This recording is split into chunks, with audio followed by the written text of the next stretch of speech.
पागल हो क्या? लखनऊ विश्वविद्यालय से बॉटनी विषय में पीएचडी कर रहे छात्रों में एक ग्रुप ऐसा था जिसमें किशोर, ऋतिक, वो, राज तथा रिनिका, लतिका तथा तनिष्का एक साथ थे। ये सब एक साथ बैठकर स्टडी करने के साथ आपस में सब्जेक्ट पर तर्क तथा विचार विमर्श करते। इन सभी छात्रों व छात्राओं में इतनी घनिष्ठता बढ़ी जो मित्रता में बदलने के साथ प्रेम में परिवर्तित होती चली गई, किंतु आपसी व्यवहार मित्रता पर ठहरा रहा। प्रेम की अभिव्यक्ति किसी ने भी किसी से नहीं की। यद्यपि ग्रेजुएशन से लेकर पीएचडी करने तक लंबे अंतराल का इन सबका साथ होने के कारण लतिका और किशोर तथा तनिष्का और ऋतिक के बीच आकर्षण उत्पन्न हो चुका था, किंतु रिनिका निश्चल मन से सबके बेहिचक मिलती तथा बात बात पर हंसी का फव्वारा छोड़ती। इस पर सहेलियाँ जब कहती कि लड़की हो इतनी जोर से ना हंसा करो, तो वो उत्तर में कहती, रिनिका का अर्थ ही हंसने वाली होती है, तो ना हंसू।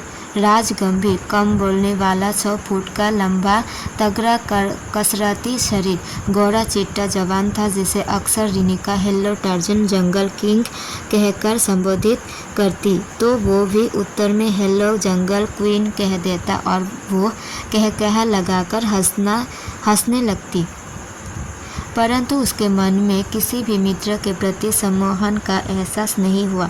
वो तो अध्ययन करती और मित्र के साथ खूब घुल मिलकर हंसती बोलती, होटलों में बैठकर सबके साथ खाती पीती और गप्पे मारती। उधर राज की गंभीरता समुद्र की गंभीरता से अधिक ही थी।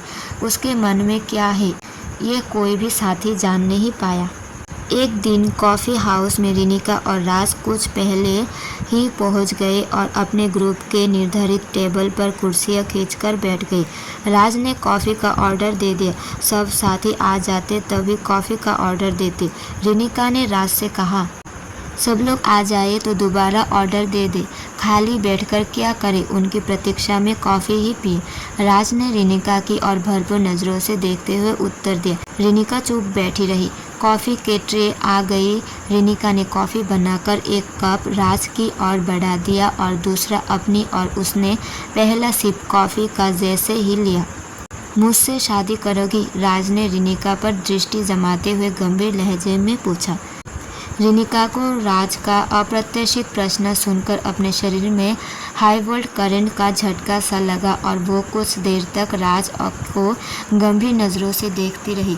फिर सोचा शायद राज मजाक कर रहा है और उसने अपनी आदत के अनुसार हंसी का कहा लगाया और कुछ देर तक वो हंसती ही रही तथा जब उसकी हंसी थमी तब राज ने गंभीर लहजे में कहा, अरे इसमें हंसने की क्या बात है, मैं तुम्हारा उत्तर सुनना चाहता हूँ। रिनिका ने पुनः हंसी का फव्वारा छोड़ते हुए कहा, पागल हो क्या जो तुमसे शादी करूंगी? इसमें पागलपन की बात क्या हुई? राज ने उसके उत्तर पर प्रश्न किया। तुमसे तो कोई पागल लड़की ही शादी करेगी। रिनिका के ये कहते ही किशोर, ऋतिक, लतिका और तनिष्का ने कॉफ़ी हाउस में प्रवेश करते ही कहा। रिनिका की हंसी का कहा हम लोगों ने कॉफ़ी हाउस से बाहर सुना तो हम लोग समझ गए थे कि राज के किसी चुटकुले पर रिनिका हंस रही है और राज तथा रिनिका के बीच हुई बातों का मामला हंसी मजाक के बीच दब कर रह गया। रिनिका ने राज की बात को मजाक समझा, किंतु राज ने रिनिका के उत्तर को दिल पर ले लिया, किंतु आपसी व्यवहार में कोई परिवर्तन न आया। राज ने पुनः कॉफ़ी लाने का ऑर्डर वेरा को दे दिया। सभी लोग आपस में हंसते बोलते और चुटकुले बाजी करते रहे, किंतु राज सदैव की भांति गंभीर हो गया। ग्रुप के सभी लोगों की थीसिस पूरी हो चुकी थी, अतः थीसिस जमा करने के उपरांत अध्ययन कार्य समाप्त हो चुका था। रिजल्ट की प्रतीक्षा थी कि कल डॉक्टरेट की डिग्री मिली।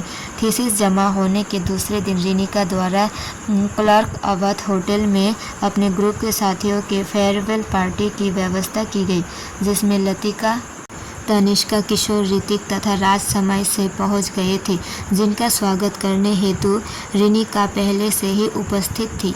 उसने साथियों का स्वागत किया तथा सभी लोग लॉन में पड़ी चेयर्स पर आकर बैठ गए। आपस में बातचीत होने लगी। आज सभी मित्रों में गंभीरता नजर आ रही थी। हंसी मजाक का वातावरण नहीं बन पा रहा था। बिछड़ने का दुख सबके चेहरे पर नजर आ रहा था। तभी लतिका बोली, आज थोड़ी देर के लिए लड़के अलग और हम तीनों लड़कियां अलग बैठकर अपने बातें करेंगे। तीनों लड़कियां वहां से उठकर लॉन के कॉर्नर पर पड़ी चेयर्स पर जाकर बैठ गई। थोड़ी देर तो तीनों के बीच इधर उधर की बातें होने के बाद लतिका ने बातों का रुख बदलते हुए रिनिका को अपनी ओर आकर्षित करके कहा, रिनिका मेरी बात सुनो। देखो मैं किशोर से तथा तनिष्का ऋतिक के साथ विवाह की बात तय कर चुके हैं। बस तू ही खाली बैठी हंसी के फव्वारे छोड़ा करती है। कुछ सोचती क्यों नहीं जीवन साथी चुनने के लिए? इस अप्रत्याशित प्रश्न से रिनिका पहले तो चौंकी फिर गंभीर हो गई। लतिका के इस प्रश्न को सुनने के कुछ देर उपरांत उसने उत्तर दिया, लतिका तुम्हारी और तनिष्का की चॉइस और फैसला मुझे अच्छा लगा, किंतु मैंने तो इस विषय में कभी सोचा ही नहीं। तो अब विचार कर लो। अपना साथी राज भी अच्छा लड़का है। उसकी समुद्र सी गहरी आंखों में मैंने सदैव तेरे प्रति प्रेम का ज्वार उठते देखा है। उसे क्यों नहीं जीवन साथी के रूप में चुन लेती? लतिका ने रिनिका को सलाह दी। बात तो तेरी ठीक है। वो एक सुंदर व्यक्तित्व वाला सज्जन गंभीर इंसान है जो जंगल किंग टार्जन लगता है, किंतु मैंने उसे सदैव एक अच्छे मित्र की भांति देखा है और तो कुछ सोचा भी नहीं। अच्छा दादी, आप सलाह देने में माहिर है। अब आप दोनों की शादियों में सम्मिलित होने के मुझे तैयारी करने दो। मेरी चिंता ना करो। रिनिका ने लतिका पर पलटवार किया। उसी समय वेरा ने लॉन में आकर रिनिका से बताया, मैडम आप लोगों का डिनर तैयार है, डाइनिंग हॉल में चलकर बैठिए। सभी मित्र डाइनिंग हॉल में पहुंचकर कुर्सियों पर जम गए। वेटर ने खाना लगाया। रिनिका ने भोजन शुरू करने का उपग्रह किया और सभी मित्रों ने भोजन करना प्रारंभ कर दिया। सभी ने भोजन की तारीफ करते हुए भोजन समाप्त किया और पुनः आकर सब साथी लॉन में एक साथ बैठ गए। सभी की आंखें भीगी थी। यद्यपि लतिका, तनिष्का, किशोर तथा ऋतिक के महानगर में निकट ही बंगले थे। केवल रिनिका का बंगला गोमती नगर में था तथा राज गोरखपुर का था। उसको कल प्रातः ट्रेन से गोरखपुर जाना था। सभी साथियों ने तथा रिनिका ने भीगी आंखों तथा भारी मन से राज से कहा, देखो राज, कन्वोकेशन डे पर डिग्री लेने अवश्य आना। इससे पहले पत्राचार करते रहना। इन बोझिल शब्दों के साथ राज को विदाई दी।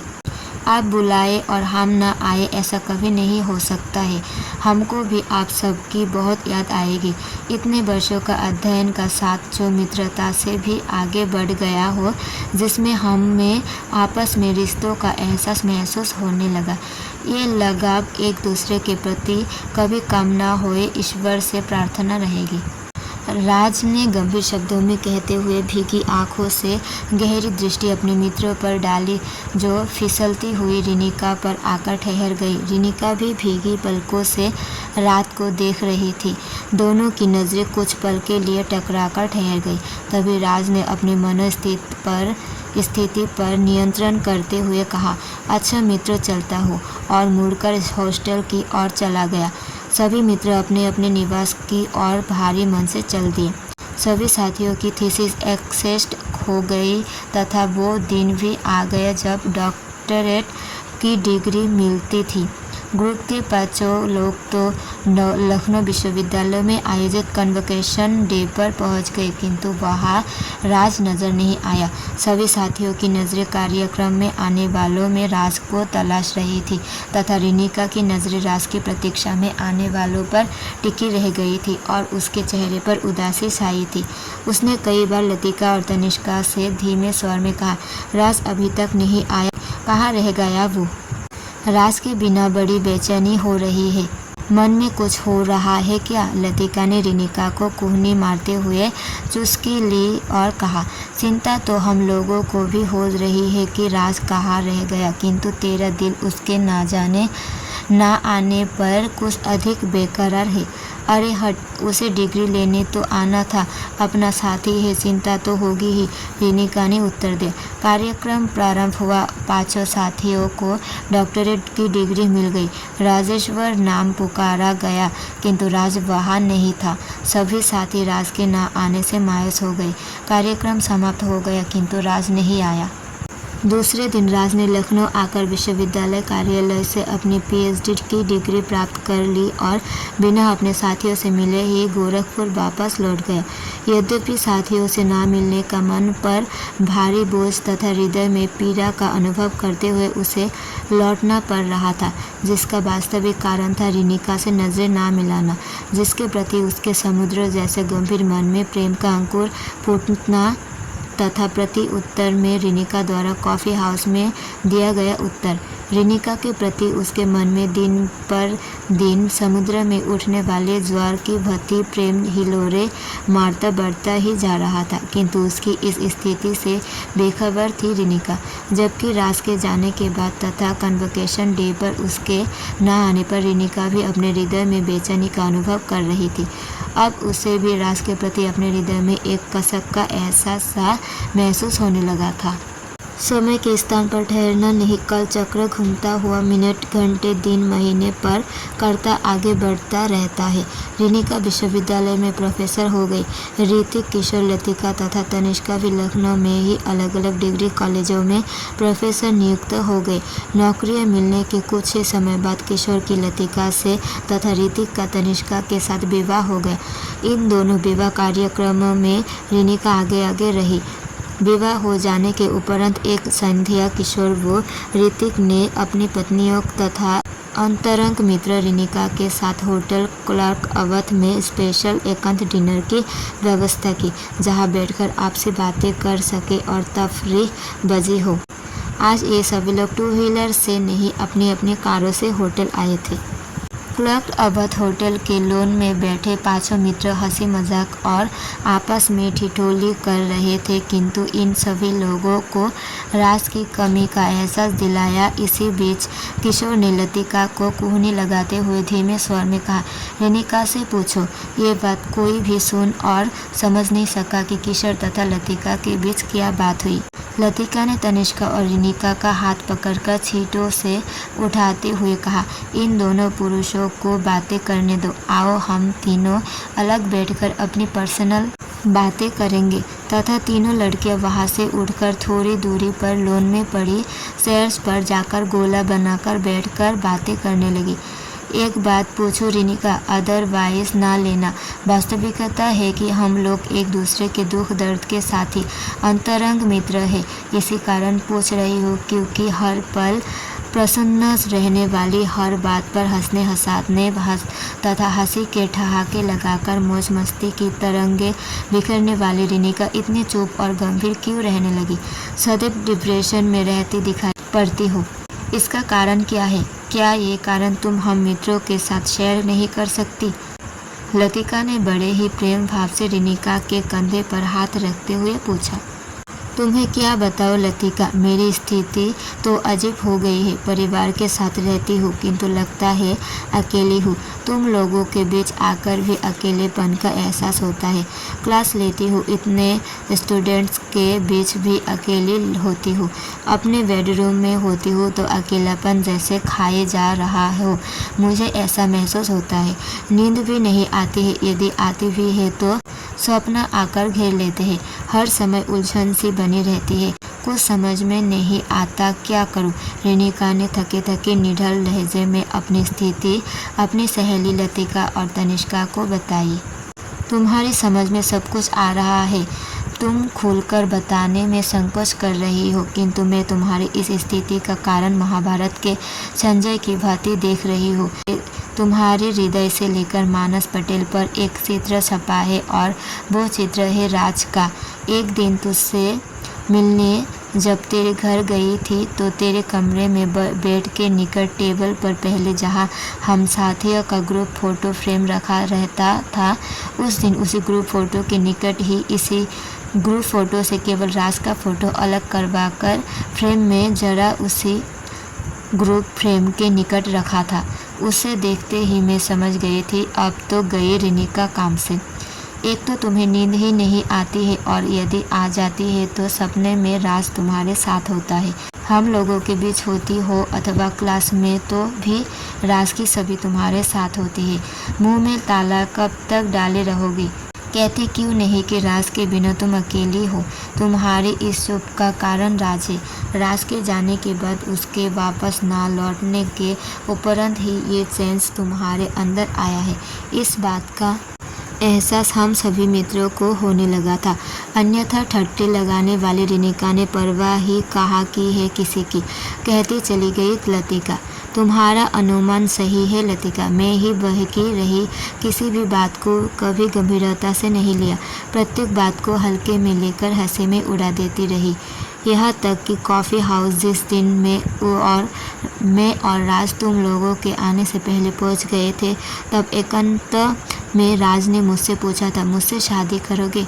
उसके इस अप्रत्याशित प्रश्न पर पहले तो मैंने अचंभे से गौर से उसकी ओर देखा, फिर ठट्टा लगाकर हंसी और मैंने उसे जो उत्तर दिया वो मुझे आज तक सल रहा है।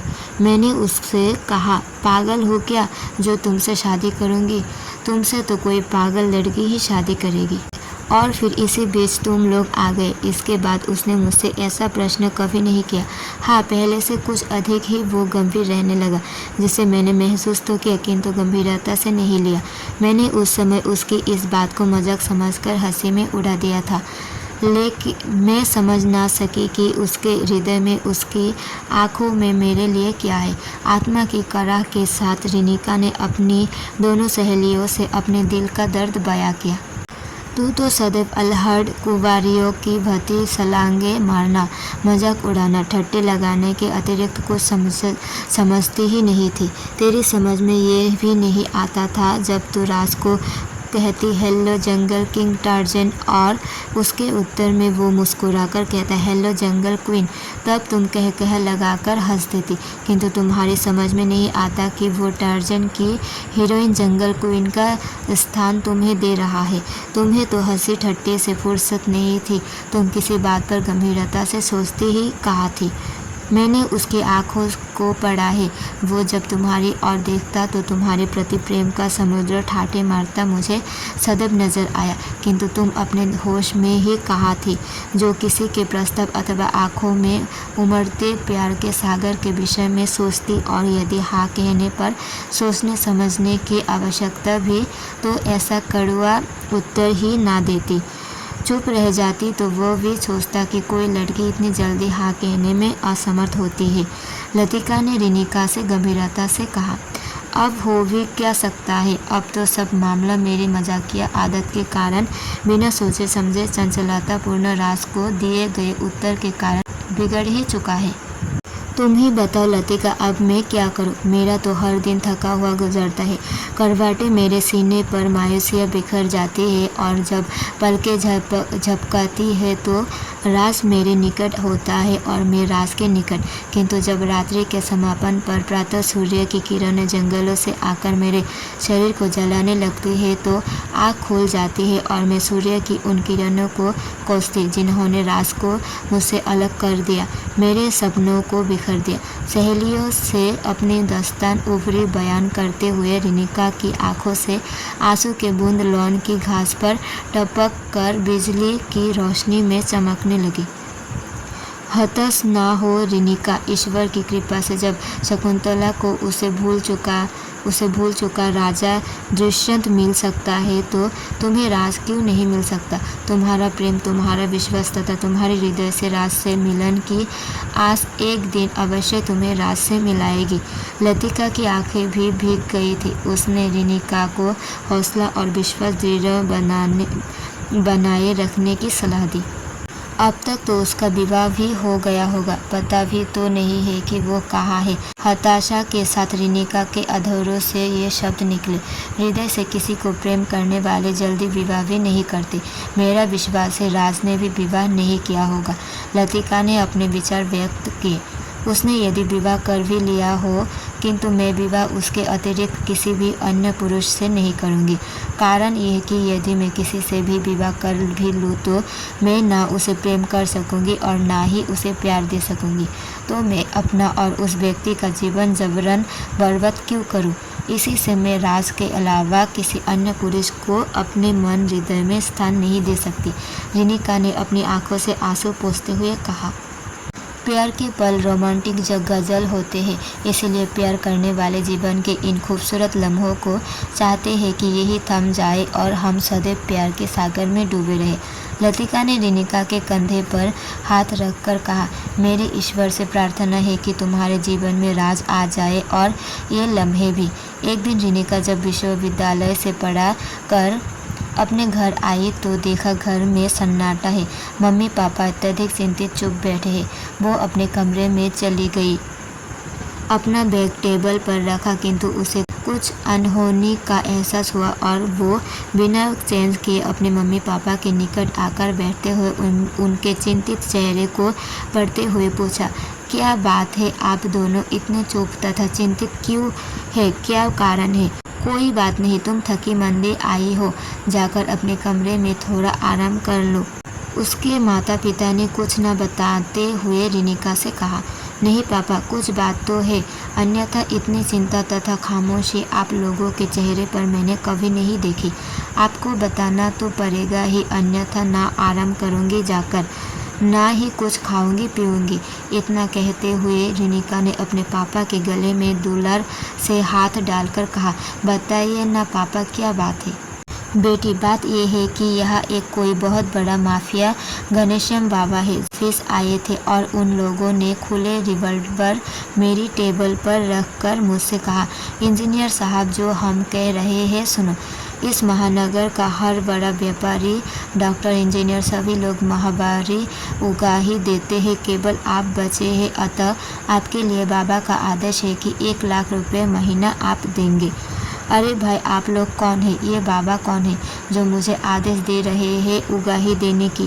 क्या पुलिस का भी आपको, आपके बाबा को कोई डर नहीं जो मेरे ऑफिस में ये खुले रिवॉल्वर दिखाकर मुझे आदेश दे रहे हो? मेरे मुख से जैसे ही ये शब्द निकल उसी क्षण उनके एक मुर्गे ने मेरी कनपटी से रिवॉल्वर सटाकर कहा, बाबा घनश्याम का आदेश अदालत का आदेश होता है। पुलिस भी बाबा के नाम से पसीना छोड़ देती है। यदि ये माहवारी उगाही समय से ना पहुंची तो तेरी बेटी जो विश्वविद्यालय में पढ़ाती है उसका अपहरण होने के साथ तुम्हें जान से मार दिया जाएगा। मार तो मैं तुम्हें अभी सकता हूँ, किंतु तुमसे धन वसूलना है, इसलिए छोड़े दे रहा हूँ। इतना कहकर वो लोग कार्यालय से बाहर चले गए और मैं स्तब्ध और डरा हुआ बैठा रह गया। रिनिका से उसके पापा ने बताया। रिनिका जहाँ हंसमुख तथा हंसी के फव्वारे छोड़ने वाली लड़की थी, यद्यपि कुछ समय से राज के जाने के बाद से गंभीर अवश्य रहने लगी थी, किंतु वो सदैव से हिम्मत वाली और दबंग भी थी। पापा से घनश्याम बाबा का नाम और उसके गुर्गों की धमकी के विषय में गंभीरता से चुप बैठी सोचती रही। फिर बोली, आप परेशान ना हो पापा, मैं इस विषय में कुछ सोचती हूँ। नहीं बेटी, वो लोग बहुत खतरनाक है, तुम पुलिस उलिस का चक्कर ना फैलाना, अन्यथा वो लोग तुम्हें भी नुकसान पहुँचा देंगे। घबराए लहजे में पापा ने रिनिका को मना किया। अपने पापा की बात सुनकर रिनिका चुपचाप उठकर अपने कमरे में चली गई और वहाँ एकांत में बैठकर पुलिस कप्तान लखनऊ के नाम इस सारे विषय का एक प्रार्थना पत्र लिखकर तैयार किया और अपनी कार से विश्वविद्यालय के रास्ते होती हुई पुलिस कार्यालय पहुँच गई। पुलिस कार्यालय की गैलरी में जब उसने कदम रखा तो कोई IPS अधिकारियों की अलग अलग कमरों के गेट पर नेम प्लेट्स लगी दिखी। उन्हीं में उसके सामने कमरे के गेट पर SPCD डॉक्टर राजेश्वर IPS की नाम प्लेट नज़र आई, जिसे देखकर रिनिका के कदम वहीं पर थम गए और वो सोचने लगी, ये नाम तो राज का भी है, वो भी डॉक्टर है, किंतु वो तो कहीं प्रोफेसर होगा और ये पुलिस अधिकारी है। उसके मन में वहापो मचने लगी। आखिर नाम वही, डिग्री वही, वो कंफ्यूज होती चली गई। अचानक उसे अपने काम याद आ गया तो उसने सोच SPCD से ही मिलकर बात की जाए और उसने अपना विजिटिंग कार्ड पर्स से निकालकर गेट पर बैठे कांस्टेबल को दिया। जिसे उसने अंदर जाकर साहब की टेबल पर रख दिया, जिसे पढ़कर वो पुलिस अधिकारी चौंक पड़ा और उसके चेहरे पर प्रसन्नता छा गई। उसने अर्दली से कहा, उन्हें अंदर आने दो तथा जब तक बात समाप्त ना हो जाए किसी को भी अंदर आने ना देना और हाँ, कॉफ़ी और बिस्किट्स भिजवा देना। चेम्बर की चेक हटाकर जैसे ही रेनिका ने अपना कदम अंदर रखा, वो हतप्रभ जहाँ पर थी वही खड़ी रह गई। वो आंखें फाड़े रिवॉल्विंग चेयर पर बैठे उस आईपीएस अधिकारी के मुस्कुराते हुए चेहरे को गौर से देखकर पहचानने के प्रयास में कंफ्यूज खड़ी थी। आइए डॉक्टर रेनिका, कंफ्यूज मत होइए, मैं राज ही हूँ। सामने पड़ी चेयर पर बैठने का इशारा करते हुए आईपीएस अधिकारी राजेश्वर ने कहा।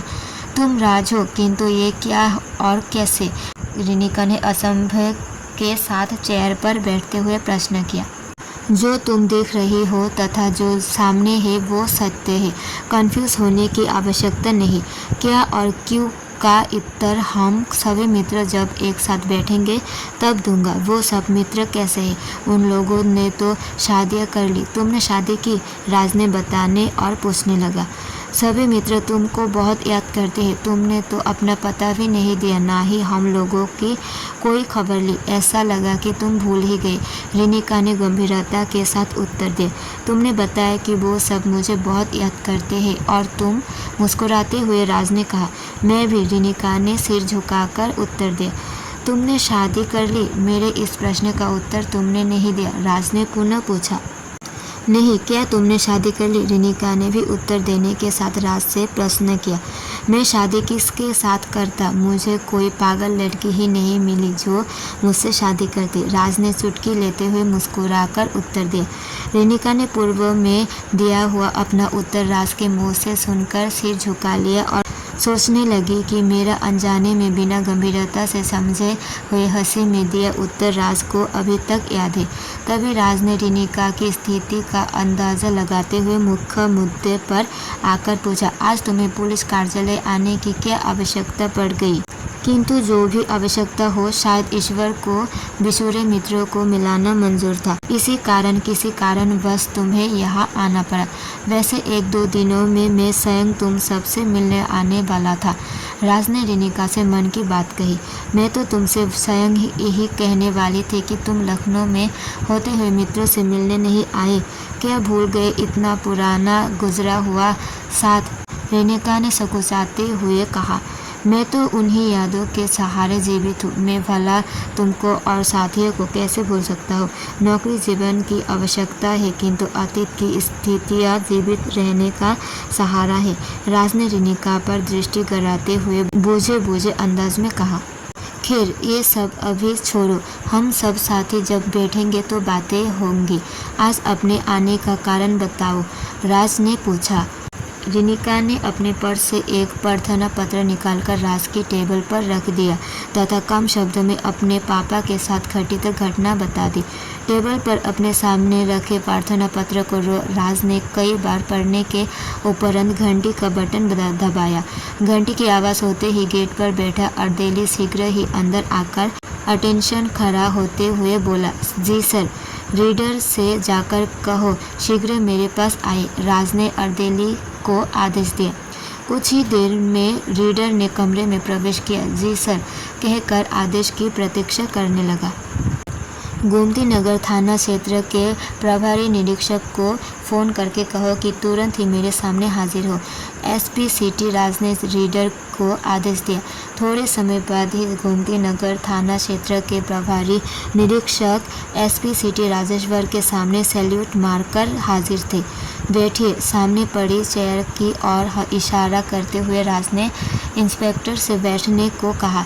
इसके उपरांत वो प्रार्थना पत्र जो डॉक्टर रेनिका ने दिया था उनके सामने बढ़ा दिया। प्रार्थना पत्र पढ़ते ही इंस्पेक्टर के माथे पर पसीने की बूंदें झलकने लगी, जिन्हें पोंछते हुए इंस्पेक्टर ने कुछ घबराए हुए लहजे में बताया, सर, ये तो यहाँ का सबसे बड़ा माफिया डॉन है। इसके जुए के अड्डे, अवैध शराब तथा नशीले पदार्थों के अड्डे चलते हैं। ये सुपारी किलर है तथा महिलाओं के अपहरण करवाकर उन्हें देश विदेश में बेच देता है।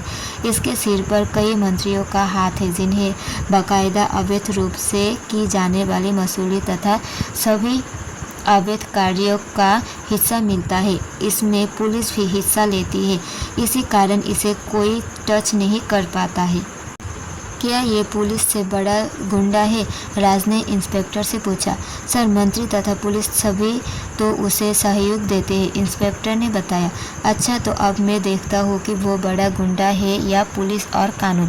कहते हुए राज ने फ़ोन हॉटलाइन पर कहीं डायल किया और बिस्तर से पूरा मामला बताया।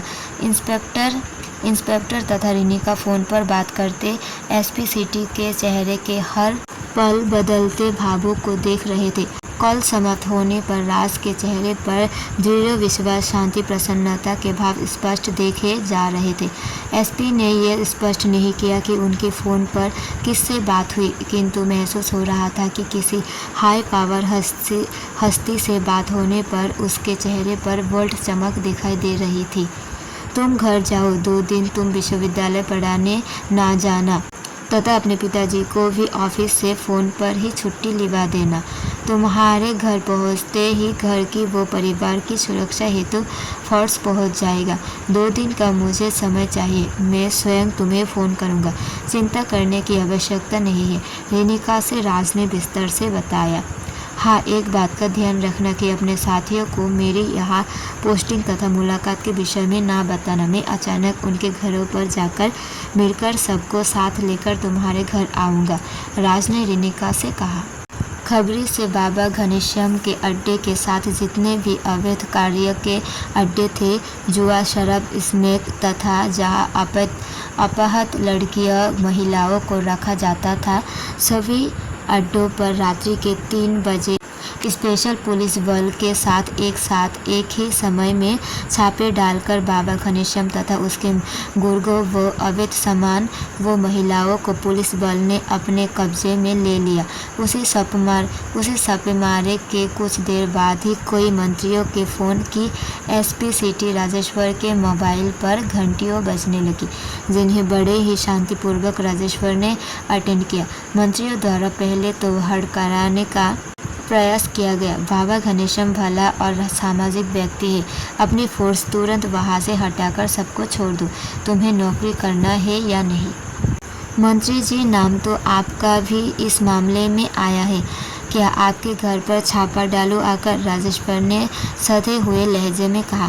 क्या बदतमीजी है तुम्हारी ये हिम्मत जो मुझसे ऐसी बात कर रहे हो? मंत्री जी भड़क गए। मंत्री जी, आपके सिर पर जो हाई कमान है, ये सब उसके आदेश से हो रहा है। आप उनसे बात करके मुझे फ़ोन करवा दीजिए, छोड़ दूंगा। राज के इतना कहते ही मंत्री जी का फ़ोन कट गया और फिर कोई फ़ोन उसके पास नहीं आया। शहर में एक साथ अपराधों तथा अपराधों के बादशाह का सफाया हो गया। महानगर के लोगों ने चैन की सांस लेना शुरू कर दिया। दूसरे दिन के समाचार पत्रों में बाबा घनश्याम, उसके अवैध अड्डों तथा गुर्गों की गिरफ्तारी व बर्बादी को बढ़ा चढ़ाकर छापा। उधर रेनिका का मोबाइल भी बोल पड़ा। उसने मोबाइल अटेंड किया तो राज का स्वर उसके कानों में मिठास घोल गया। कल डिनर तुम्हारे घर पर आप लोगों के साथ लूँगा, किंतु मेरे साथ अपनी ग्रुप मंडली होंगी। इससे पहले यहाँ की बाकी कार्यवाही पूरी कर लूँगा, तब निश्चिंत होकर सब साथी बैठकर गपशप करेंगे। अब चिंता करने की कोई आवश्यकता नहीं। पापा से कह देना निश्चिंत होकर ऑफिस जाए, कल मिलेंगे। कहते हुए राज ने फ़ोन काट दिया। फ़ोन काटने के बाद भी रेनिका मोबाइल कान से लगाए राज के विचारों में खोती चली गई। दूसरे दिन सायं 5 बजे पुलिस की 2 गाड़ियाँ सायरन बजाती महानगर में किशोर के बंगले के सामने आकर रुक गई। जाओ सामने बंगले में डॉक्टर किशोर से कहना कि साहब मिलना चाहते हैं।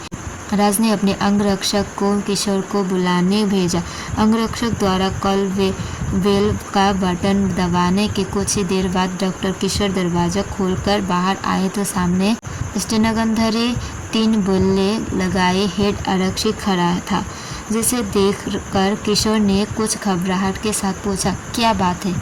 आपसे साहब मिलना चाहते हैं। आरक्षी की बात पूरी होने से पहले राज वहां आ गया। किशोर के माथे पर पसीने की बूंदें झलकने लगी थी। उसने कहा, जी कहिए साहब, क्या बात है? कौन साहब? वर्दी देखकर घबरा गए। बेटा, तेरे सामने राज खड़ा है, गौर से देखो तो। बस फिर क्या था, दोनों एक दूसरे से गले लग गए। तुम पुलिस वर्दी में IPS, ये सब कैसे? और तुम हम लोगों को छोड़कर ऐसे गए कि ना खबर ली ना अपनी खबर दी। आओ अंदर ड्राइंग रूम में चले। किशोर ने राज का हाथ पकड़े। ड्राइंग रूम में पहुंचते ही आवाज़ दी, लतिका जल्दी आओ, देखो तुम्हारा बिछुआ मित्र आया है। तभी राज ने अपने अंगरक्षक को इशारा किया और वो वहाँ से जीप की ओर चला गया। तब तक लतिका लंबे दाग मारती ड्राइंग रूम में प्रवेश करते ही ठिठक कर खड़ी हो गई। रुक क्यों गई? ये वर्दीधारी IPS राज है। किशोर के कहते ही पहले असंभव, फिर बिछुड़े साथी से मुलाकात से लतिका का चेहरा खिल गया। राज, तुम कहाँ खो गए थे? तुम्हारा पता होता तो हम सभी लोग आते। खैर अभी देरी नहीं हुई, अन्यथा अनर्थ हो जाता। कहते हुए वो राज के निकट ही बैठ गई। ठंडा पियोगे या कॉफ़ी? लतिका उठने लगी तो राज ने उसे रोक दिया। कहा, आज कुछ नहीं। हाँ, तुम कह रही थी किसी अनर्थ की बात, तो क्या अनर्थ होने जा रहा था? राज ने प्रश्न किया। तुम्हारे जाने के बाद हम सभी साथी तुम्हारी चिंता, तुम्हारी यादों में काफ़ी परेशान थे, किंतु हम लोगों ने मार्क किया कि रिनिका ना ही हंसती है, ना ही कह लगाती है, ना ही हंसी मजाक करती है। वो तुम्हारे जाकर वापस न आने पर पूरी तरह टूट गई है। तुम्हारी तस्वीर ग्रुप से बाहर निकलकर फ्रेम में उसकी टेबल पर रखी है। ना ही उसका मन विश्वविद्यालय में क्लास लेने में लगता है, ना ही अपने घर में। नींद आती है तो सपनों में तुम आ जाते हो। एक दिन हम लोगों की पर्सनल पार्टी में बहुत दबाव देने पर उसने हमसे और तनिष्का को बताया था, मेरे ये कहने पर कि तुम्हारे घर वाले परेशान हैं, अच्छे रिश्ते आ रहे हैं, तुम शादी के लिए हाँ क्यों नहीं कर देती? बहुत पूछने पर उसने तुम्हारा नाम लिया था। वो बोली, मैं अपनी चंचलता, हंसी मजाक, हंसी के ठहाके लगाने की सज़ा भुगत रही हूँ, कभी किसी विषय को गंभीरता से लिया ही नहीं। और फिर उसने कॉफ़ी हाउस में तुम्हारे द्वारा रखे गए उसके समक्ष शादी के प्रस्ताव तथा ठहाका लगाकर अपने द्वारा तुम्हें दिए गए उत्तर के विषय में बताते हुए उसकी आंखों से आंसू टपकने लगे। मैंने और तनिष्का ने उसे ठंडस बंधाया कि तुम्हारे मन में यदि राज है तो वो अवश्य तुम्हें मिलेगा, तुम ईश्वर पर भरोसा रखो। अब हो भी क्या सकता है, राज ने तो अब तक शादी भी कर ली होगी, पता नहीं वो कहाँ है। भीगी आंखों से मायूस लहजे में सिसकी लेते हुए रिनिका ने हम दोनों से कहा था, सुनो राज, हम सभी साथियों की ओर से तुमसे रिक्वेस्ट है कि रिनिका स्त्री है तथा अपने द्वारा तुम्हें दिए गए अपने उत्तर से शर्मिंदा है। उसके अधरों पर ना हंसी है ना कहे है।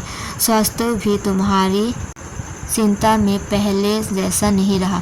वो तो अपनी ओर से कह नहीं पाएगी। तुम पुरुष हो, तुम शादी का प्रस्ताव एक बार पुनः दोहरा देना, फिर देखना क्या होता है।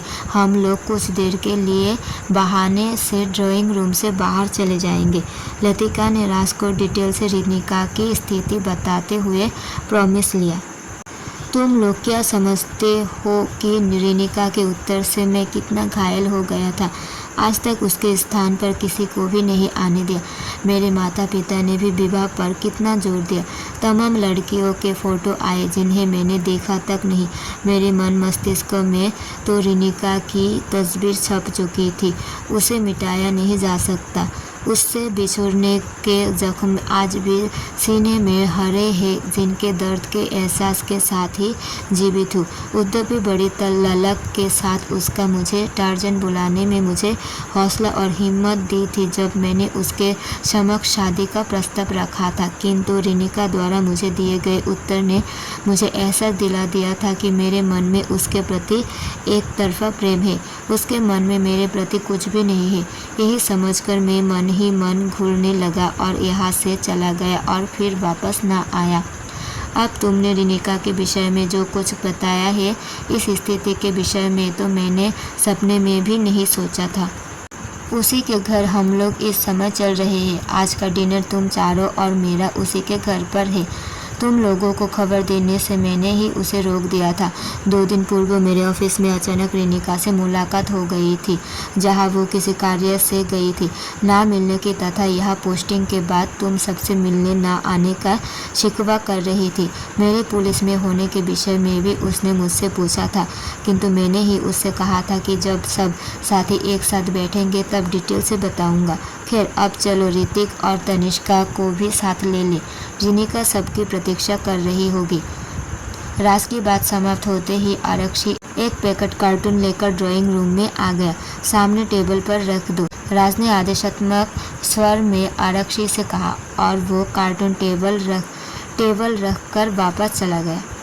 ये क्या है? एक स्वर में किशोर और लतिका ने राज से पूछा। मैं तुम लोगों की शादी में नहीं आ पाया था। ये तुम्हारा शादी गिफ्ट है, इसे सप्रेम स्वीकारो तथा तुरंत निकल चलो ऋतिक और तनिष्का के निवास के लिए। कुछ देर बाद पुलिस सायरन बजाती फोर्स की गाड़ियां तथा किशोर और लतिका की कार ऋतिक और तनिष्का के बंगले के सामने खड़ी थी। एक आरक्षी ने फुर्ती से जीप से उतरकर एसपी के इशारे पर जाकर ऋतिक के बंगले की कॉल बेल दबा दी। द्वार खुला तो पुलिस फोर्स की गाड़ियां तथा लॉन में खड़े लंबे चौड़े आईपीएस अधिकारी को देखकर द्वार से बाहर आते ऋतिक ने घबराकर पूछा, क्या बात है साहब? कौन साहब? नाम है साहब। ना तुम साहब, इतनी जल्दी राज को भूल गए तुम ऋतिक? अरे राज, तुम पुलिस ऑफिसर कब? कैसे? ऋतिक के प्रश्न करते ही किशोर और लतिका भी अपनी गाड़ी से उतरकर निकट आ गए, जिन्हें देखकर ऋतिक असंभव में आ गया। ऋतिक ने तनिष्का को आवाज़ दी, कहा, देखो यहाँ कौन आया है? अपना खोया हुआ राज आया है। उसी समय जब तक तनिष्का बाहर आती तब तक आरक्षी कार्टून लेकर आ गया। उधर तनिष्का भी बाहर आकर ठिठक कर स्तब्ध खड़ी रह गई आने सामने आईपीएस ऑफिसर को देखकर। अरे तनिष्का, तुम तो जड़बत रह गई। ये अपना राज आईपीएस है, ऋतिक ने तनिष्का को अपने स्थान पर स्तब्ध खड़ा देखकर बताया। अरे राज, तुम पुलिस ऑफिसर हो गए, किंतु तुम इतने दिनों तक कहाँ थे? तनिष्का ने प्रसन्नता के साथ राज के निकट आते हुए पूछा। ये सब प्रश्न के उत्तर सभी साथियों को एक साथ बैठकर दूंगा। अभी तुम दोनों हम लोगों के साथ चलो। रिनिका के घर पर आज सबका डिनर है, वही बैठकर बातें होंगी, राज ने तनिष्का से कहा। ये कार्टून कैसा है? ऋतिक और तनिष्का से पूछा। मैं तुम लोगों की शादी में नहीं आ पाया। तुम दोनों का शादी गिफ्ट है, बस चलो शीघ्र ही, राज ने बताया। तुम दोनों हम लोगों के साथ हमारी गाड़ी में चलो, किशोर ने ऋतिक व तनिष्का से कहा। राज का काफिला पुलिस सायरन बजाता गोमती नगर की ओर बढ़ने लगा। राज स्वयं पुलिस की सफ़ेद गाड़ी स्कॉर्पियो में था तथा अपने साथ फोर्स की एक जीप लाया था। राज की गाड़ी के पीछे किशोर की कार थी तथा उसके पीछे पुलिस फोर्स की जीप थी। फराटे भरती पुलिस की गाड़ी या सायरन बजाती रिनिका के बंगले के सामने पहुंचकर रुक गई। पुलिस की गाड़ियों का सायरन सुनकर रिनिका तथा उसके माताजी व इंजीनियर पिताजी राज का स्वागत करने बंगले का गेट खोलकर बाहर निकलकर खड़े हो गए।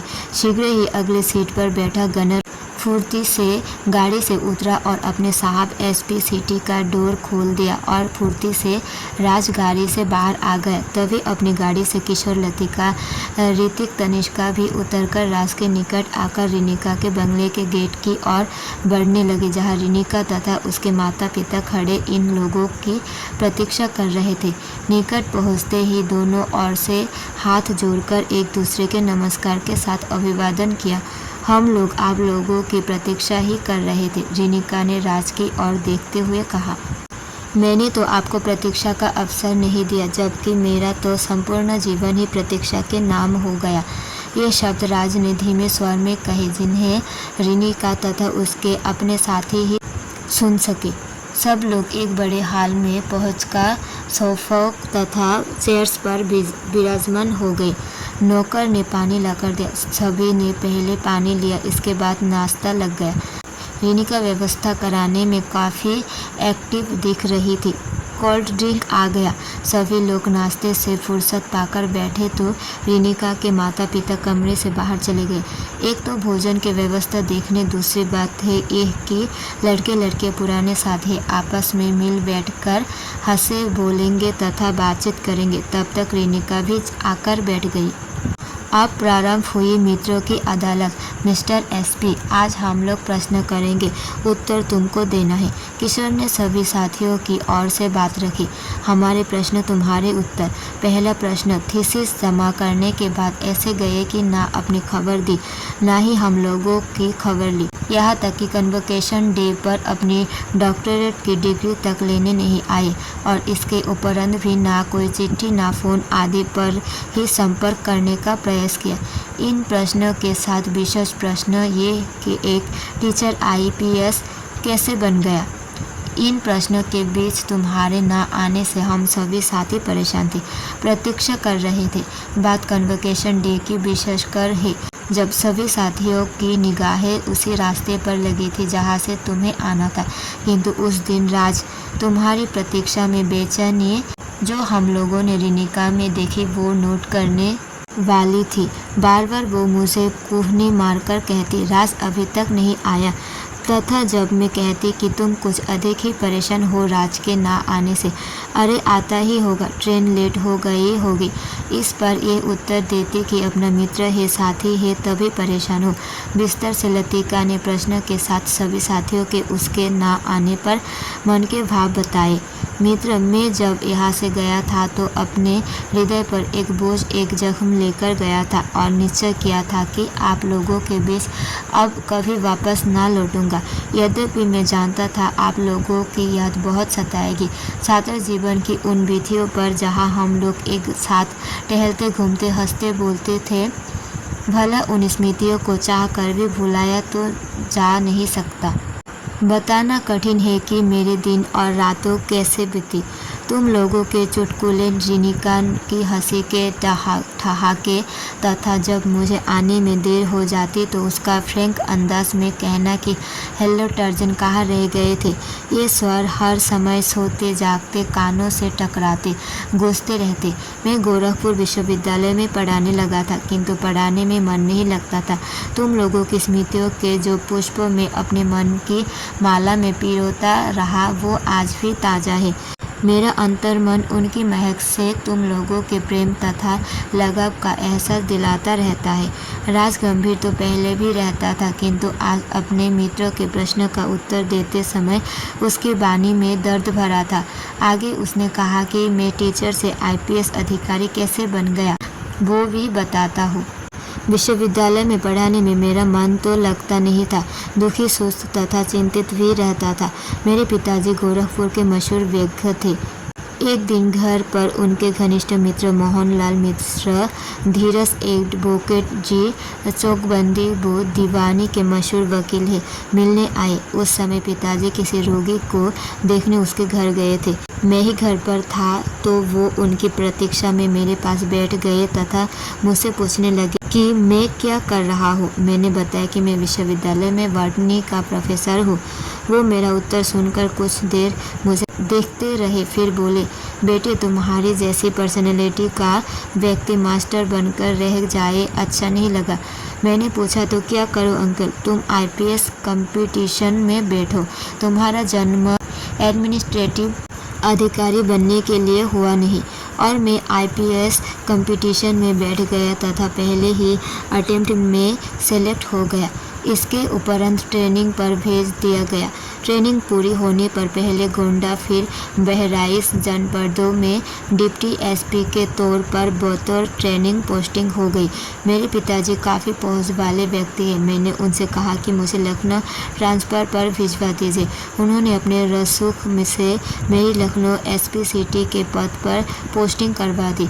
यहाँ आकर तुम लोगों की यादों ने बेचैन करना प्रारंभ कर दिया। तभी अचानक एक दिन ऑफिस में बैठा था कि गेट पर ड्यूटी पर लगा गनर एक विजिटिंग कार्ड लेकर अंदर आया और मेरी टेबल पर रख दिया। कार्ड पर डॉक्टर रिनिका लिखा देखकर उससे कहा भेज दो। चीख हटाकर रिनिका सामने आकर खड़ी हो गई। मैंने इनके मुख पर कन्फ्यूजन के भाव पढ़ लिए। बैठिए, मैं राजेश्वर राज हूँ। मैं मन ही मन सोचने लगा कि मेरा न मिलने का निश्चय शायद ईश्वर की शिकार नहीं। कहो रिनिका ठीक तो हो?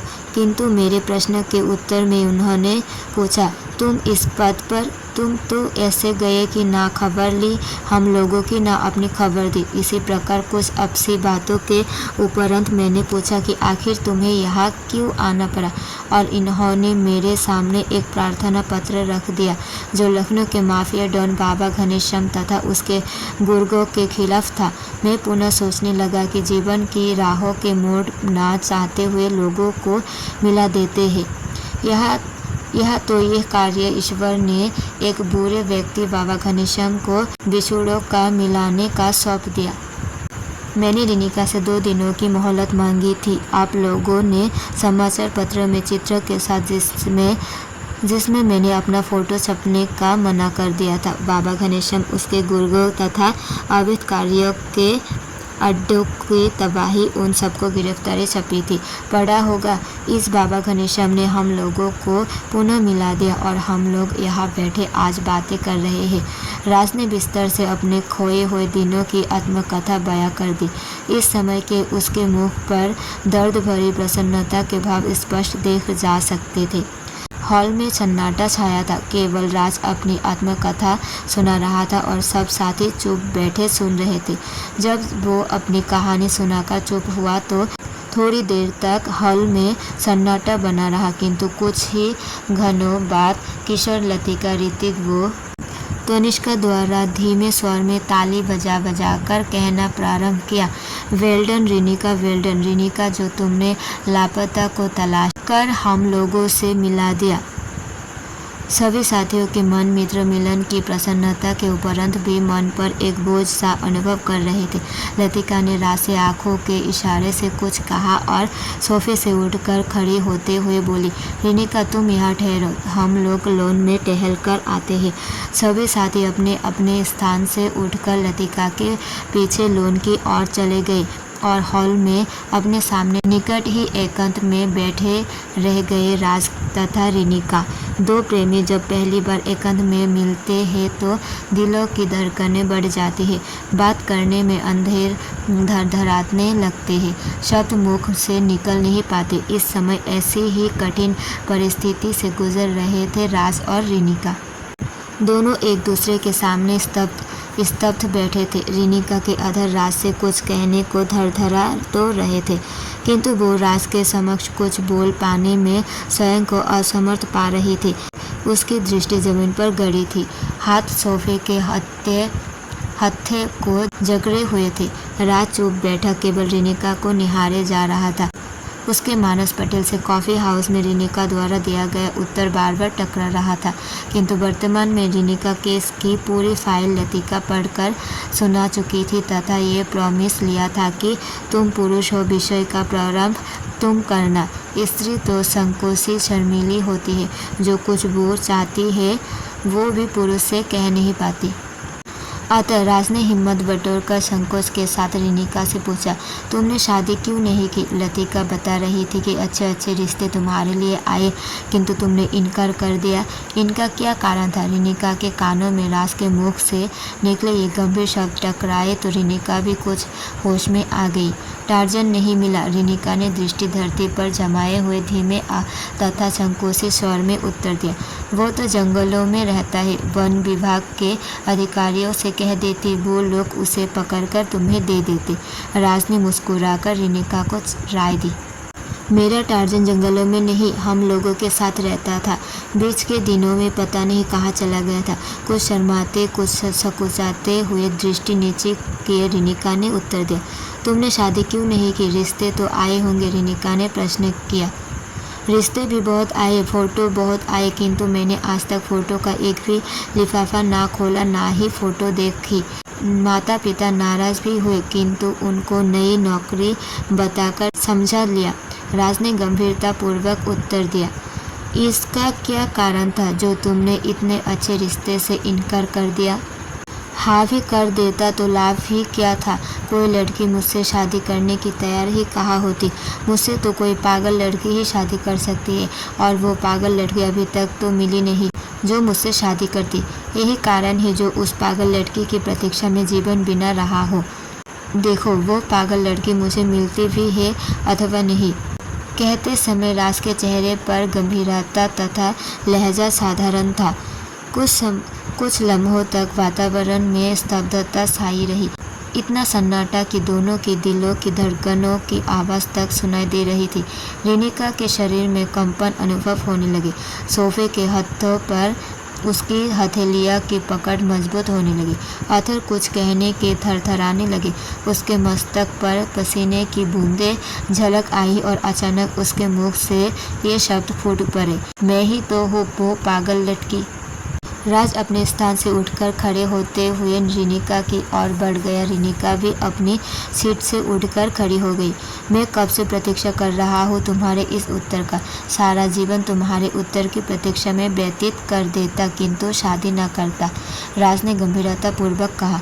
और मैं भी, कहते हुए रिनिका की आंखों में तैरते हुए आंसू की 2 बूंद टपक पड़ी, किंतु उन्हें धरती पर गिरने से पहले ही राज ने अपनी हथेली पर ले लिया और उन आंसुओं के कतरों को अपने सीने से लगाते हुए बोला, तुम्हारे ये आंसू हमारे हृदय के जख्मों पर मरहम है। अब तुम्हारी आंखों से आंसू नहीं, पुष्प बरसेंगे। उसी समय मित्र मंडली लॉन में टहलने के बहाने वहाँ से हट गई थी। अचानक हॉल के अंदर आ गई तथा बधाइयाँ देती, खुशियाँ मनाती दोनों को अपने घेरे में लेकर डांस करने लगी। वो दोनों राज तथा रिनिका जैसे जुर्म साबित हो जाने पर मुजरिमों की भांति कैदी बने खड़े रहे। गोरखपुर से लखनऊ तक शहनाइयाँ गूंजने लगी। बरसों से अंधेरे में धड़कते दिलों में प्रकाश की किरणें फूटी थी। जीवन में छाए अंधेरे दूर हो गए जब 2 बिछड़े दिल मिलकर एक दूसरे में समा गए।